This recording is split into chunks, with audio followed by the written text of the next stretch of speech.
What DistroKid plan should you pick in 2025? I hate YouTubers that ramble on, so I'm going to give you a short answer and then a long answer. Short answer, definitely Musicians Plus.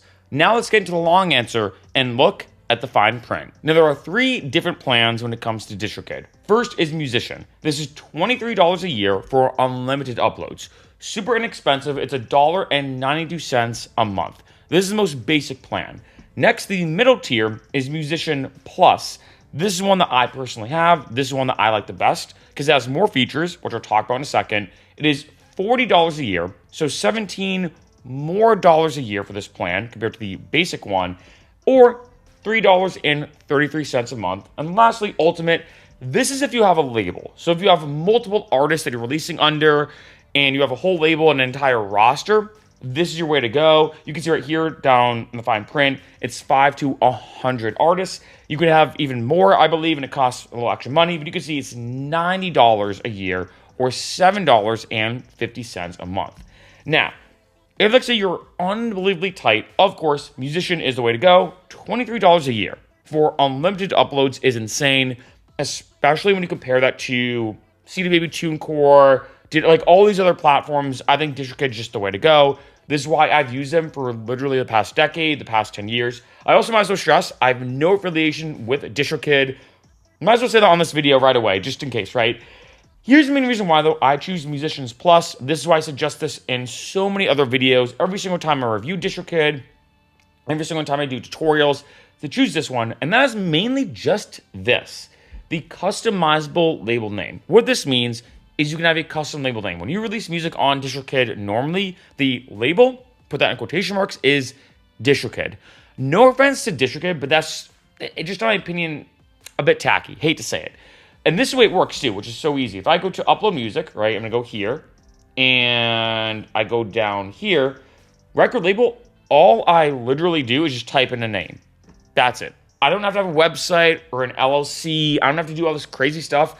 I literally just think of a name and type it in. And of course, make sure you think of a custom label name, meaning no one else has it. For me, I have the record label Meta Music Records. I'm the only one on it, but you know, I kind of like the name of it. I like the ring. I also really am into kind of like meta stuff or whatever in terms of like meta music or meta whatever, right? The philosophical aspects of meta. So this is my record label name, and all I have to do is release music, and when I do, it's now put under that record label name as opposed to DistroKid.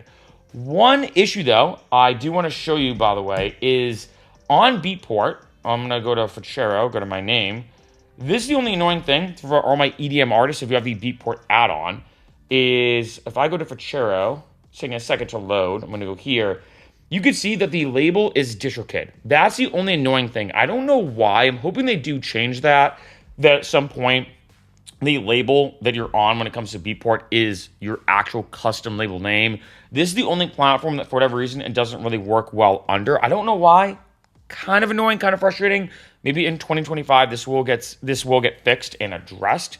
But until then, that's the one thing I do want to say, just be fully transparent. In addition, I will say there are a few other features, right? If I go down here, you have a custom label name, like I just mentioned.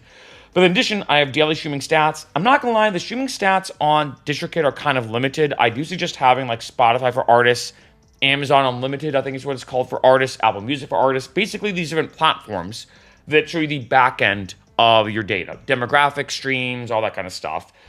But they do exist in DistroKid. It's just very limited, if I had to be honest. In addition, I also have a release date. I know a lot of artists want this. This is only, again, with the Musicians Plus account. For me, I've never really done that. I've actually never really done a customizable release date. I typically just release it, and then in a couple weeks, I say, hey, it's live now, or something like that, right? And I will say, if you are doing a customizable release date, I do suggest having maybe a couple weeks of delay in advance, because like, so you upload it and something goes wrong. Let's say something gets rejected by stores for whatever reason. You have to re-upload it and restart that process. Just to say that as like a bit of a pro tip. Then we have customizable pre-order date. If you want people to be able to pre-order it. I know a lot of musicians like to do this. Again, only with Musicians Plus. Customizable iTunes pricing, if you want to do that, right? I feel like 99 cents is kind of the standard. Although I will say too, to be honest, a lot of people don't really buy music anymore. Everything's kind of moved to streaming, as we probably all know. Especially in 2025, very few people will actually go and click download on iTunes, for example, but you do have this option. Now, there is one last thing I have to mention when it comes to the plans, that gets a little technical, and this gets kind of tricky, but I do have to mention this as I have gotten a lot of comments about it. In the fine print, if I call it that, right here, I have one artist. Pretty straightforward. Under the Musicians Plus account, I have two. So, for most people watching this video, I feel like for most musicians, you're just like, I don't care if I have an extra artist slot. I'm only one artist. Well, maybe not exactly. Here's the main reason why. I'm going to go to the uploading section again. And you can see right here, this is my name for Chero. These are some of the artists I have that I've kind of experimented with. But you may notice I have, for example, for Chero and Tarsi Music. This is a collaboration. And I stress that word. This is important. That I did with Tarsi. She's a Brazilian DJ. We worked on a Brazilian record together and released it together. Here's what's kind of frustrating about not just DistroKid, but more stores. Because remember, DistroKid is kind of at the mercy of what streaming services want. So they're at the mercy of what Spotify says.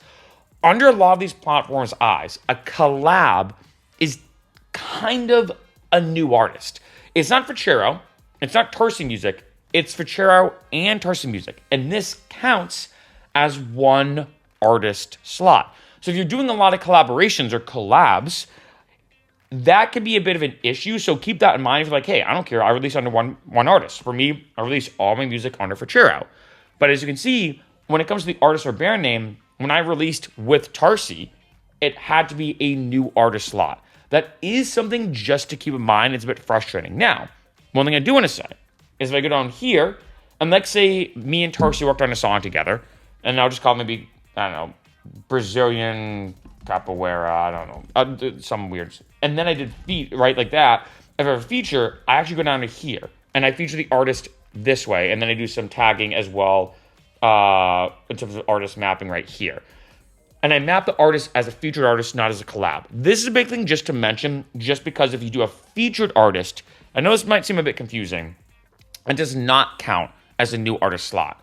So, if let's say you're Joe Schmo, and you're releasing music under Joe Schmo, you probably don't have to worry about this. But if you do a collab, you're going to need another artist slot to release a collab, as in Joe Schmo and Bob Smith, for example. However, if you do a song where Bob Smith is just kind of a featured artist, well, that isn't really something you have to exactly worry about, as it doesn't really affect your artist slots. But I do want to mention that, as when I go here, like I said, one artist for the basic package, two artists for here. And again, for most people watching this, you're like, I don't care. I'm only one artist. Why would I care if I have an extra artist slot? But if you do collabs, even just one collab, that definitely will take up another artist slot. Overall, gotta say, like I said in the beginning of this video, Musicians Plus is definitely the way to go. I mean, $23 a year is insanely cheap to release music, unlimited uploads. In addition, you get access to all the DistroKid goodies, the features, all this kind of stuff, which I've done videos about already on this channel. There's a lot to DistroKid, not just releasing music, but tons of other ways to promote your music, cool little social media videos and images that you can create, cool ways to access special things like the YouTube OAC or Spotify for artists. There's a lot to DistroKid, but I gotta be honest, I do think it's worth it for those added features, especially the label name or the customizable label name. Definitely worth the extra $17 a year. I don't want to stress, I don't work for DistroKid, might as well say that again.